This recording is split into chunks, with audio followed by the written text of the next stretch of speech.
Hello, easy ആയിട്ട് എങ്ങനെ coconut cookies ഉണ്ടാക്കാൻ നോക്കിയാലോ. അതിനായിട്ട് ഞാനിവിടെ ഒരു ബൗൾ എടുത്തിട്ടുണ്ട്. അതിലോട്ട് ഒരു 100 ഗ്രാം ബട്ടർ ഇട്ട് കൊടുക്കുന്നുണ്ട്.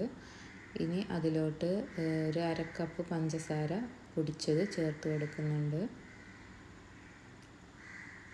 ഇനി ഇത് നന്നായിട്ടൊരു വിക്സ് ഉപയോഗിച്ചിട്ട് നന്നായിട്ട് നമുക്ക് മിക്സ് ചെയ്യാം. ഒരു ക്രീമി പരുവാകുന്നത് വരെ നമ്മൾ മിക്സ് ചെയ്യണം. ഇനി അതിലോട്ട് ഒരു കപ്പ് മൈദ ആഡ് ചെയ്ത് കൊടുക്കാം.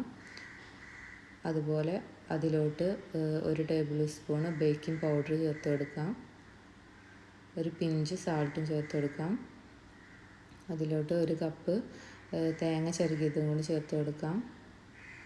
ഇനി ആവശ്യത്തിന് പാൽ ഉപയോഗിച്ച് നമുക്കത് നന്നായിട്ട് നമ്മുടെ ചപ്പാത്തിക്കൊക്കെ കുഴക്കുന്നത് പോലെ മാവ് കുഴച്ചെടുക്കാം. ഇതുപോലെ നന്നായിട്ട് കുഴച്ചെടുക്കണം.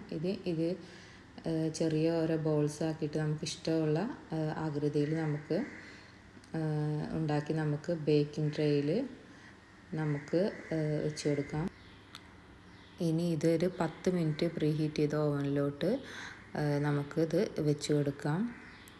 ഒരു 30 to 35 മിനിറ്റ്സ് വരെയൊക്കെ നമുക്ക് ബേക്ക് ചെയ്തെടുക്കാം.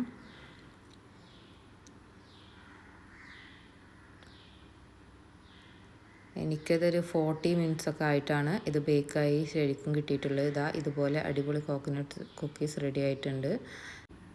ഒരു 15 മിനിറ്റെങ്കിലും ഇതൊരു റെസ്റ്റ് ചെയ്യാനായിട്ട് വെക്കണം. എന്നാലേ കുക്കീസ് കുറച്ചും കൂടെ ഹാർഡായി കിട്ടുകയുള്ളൂ. അപ്പോൾ താങ്ക് യു.